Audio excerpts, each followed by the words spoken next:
Welcome to a Genshin Impact video. Today I'm going to be telling you guys some of the things that I wish I knew when I started this game. Start with the first thing is world respawns. Now when I first started this game, I had no idea that the things that you mined respawned. For example, white iron right here respawns in 2 days. It takes 2 days from this point for it to respawn. So I will not see that rock for 2 whole days. The blue crystals do not respawn for 3 days. And then the same thing with iron chunks, those don't respawn for an entire day, which is not as bad as other things.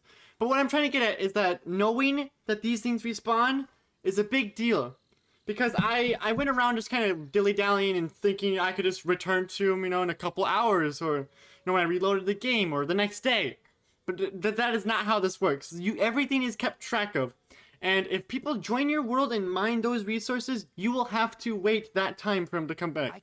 This leads me to my second thing, having map markers. I wish I had known this earlier, but having map markers is huge because then you can mark where these deposits are, because if you mine them, it's going to be gone for 2 to 3 days. You're going to forget where it was. Maybe after a while, you'll have muscle memory and be like, oh yeah, I know it's over here, but definitely put some sort of marker saying, here's this item. So you can see I have a lot of markers. So this is for blue crystal. This is literally just one blue crystal. I put a marker for 1 blue crystal. That's how much, that's how valuable those are to me. Over here you can see all the blue crystal farms I have, yada yada yada. I also have some other markers for other things I might need to go back. The reason I have Wolf Hook is because I have Razor, and that is a spot that I would like to return. With the map markers, you can rename them to whatever you want. And you can make the marker whatever you want. So maybe you have a good farming for getting specific animals. You can use the icon for food. Maybe there's a specific place you like to cook a lot, or you just like to have those marked. There's plenty of things. I personally use the side quest marker for if I miss one of the little anima or geo sigils or whatever they are, the things in the sky.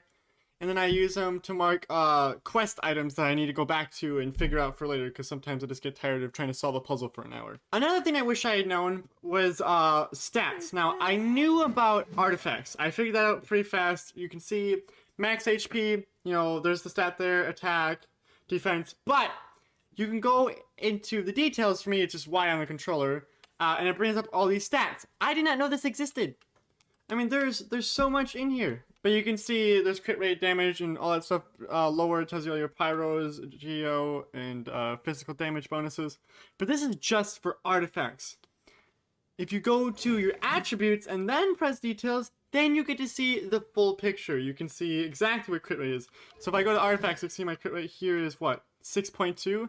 When in reality, my character has 23.2% crit rate, and this just helped me a lot build my characters towards something else that I really wanted. Another thing that I had no idea about was the pity system. Now when I first played this game, zero idea. I just bought wishes and fucking hope for the best and gamble away, right? Later I learned that there's a pity system, and what it is after 10 wishes, it actually says right here, after 10 wishes you get a guaranteed 4 or higher star. It's usually a 4-star.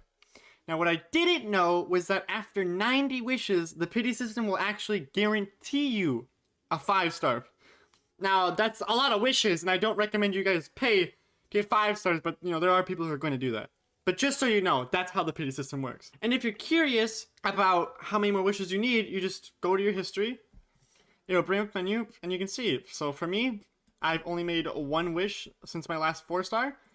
And what that means is I'll have to make at least, or at most, 9 more wishes. I could get a 4 or 5-star before then, but I'm guaranteed on my 9th wish for now. And another thing is that the pity system does not fall over to both sides. So, for example, this is the normal standard wish, and then we have the event wishes. These event wishes are their own thing. Like, they have a totally different record from them. So you can see my last one here was only my last wish. So I still need 10 event wishes to guarantee myself a 4 or 5-star. That's a big distinction to make, that they're not the same. The pity systems do not cross over the same way. However, if this event ends and you were just 1 wish away from your 10th, it'll carry over to the next event. Another thing I wish I had known was that the domains and temples are different. I did not know this at first, because I did research in co-op, and I knew that domains were one of the only things we could do with friends. When I saw that temples I assumed that we could do temples together, but they're not. And how do you distinguish this? As you can see, there's a domain button only on the bottom. If you enable that, you can see only the domains. And if I look right here, this is a temple, Temple of the Falcon, and they are one-time rewards. So when you can do the temple, because you'll never get a reward from them again, unless maybe you missed a chest inside of it. But that's a little harder to keep track of, and I don't think the chest inside of them respawns. So like once you get the chest, that's it. The loot's gone. Another thing I wish I had known earlier was having bonuses. So for example, when you're doing cooking, let's just say I want to make some of this increased crit rate. That's fun.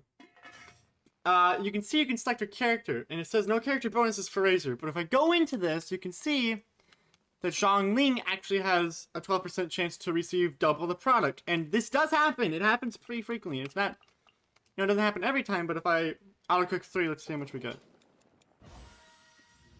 We got 4. See, we got a duplicate. This is why you want to use the character bonuses. At the crafting table, I know you can use Lisa for better potions, I believe.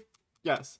So Lisa has a 20% chance to refund some of your resources. So definitely always use Lisa when you're crafting something in alchemy as far as potion goes. Also, something to keep in mind is you can use these characters even if they're on like expedition. As of right now, you can't play with them, but they might be changing that in the future. And speaking of expeditions, there's certain characters that you can send out on expeditions like Bennett and Fischl, who actually come back 25% faster than other people. So if I send Bennett out on a 20-hour expedition, he'll come back in 15 hours with the same resources. That is also something to keep in mind, and just use your resources wisely. Another thing that I learned pretty quickly while playing the game was having a healer is huge.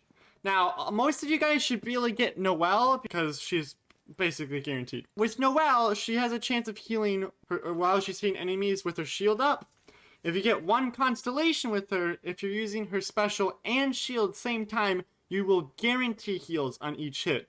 And she heals the whole team, including herself. So, really big deal having a healer on your team. Another healer you guys might run into on the way is Barbara. And for a long time, Barbara was the only healer I had. Having Barbara at all is huge because that cuts down on all of the resources you need. You don't farm for food as much. You're not relying on, just eating mid-fights, especially in co-op. God, that's a nightmare.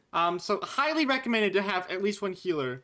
Currently, I have Chi-Chi, and I really like her. She functions very similar to Barbara in her heals. Only difference being she's more melee-based than, a mage. Last thing I want to tell you guys before I end the video off is that Adventure Rank 20, your world will be forced to an ascension. And basically what happens at a world ascension is that the level increases, making enemies harder, they drop better loot. Now, the reason I want to say this is because I was waiting to do co-op, and I wasn't going to ascend my world. I was going to wait for my girlfriend to actually catch up to me. But when I got to Adventure Rank 20, it just boosted me up the world level. And now they can't join because I'm a world level above them now. So that's just something I want you guys to know. Also, just kind of keep in mind that maybe you want to prepare yourselves for stronger enemies if you haven't really worked on leveling up your characters or leveling up artifacts. It's a good idea to do that before you hit Adventure Rank 20. Anyway, what do you guys think about this video? Hopefully you guys learned something. Again, this is very beginner friendly, I guess. I just wanted to let people know what they should be thinking about when they start this game, because there's things that I wish I knew. Anyway, if you liked the video, comment if you think I should have added something else, or if there's something else you'd like to know, and subscribe if you like content around here. I really do appreciate it. Have a good one, you guys.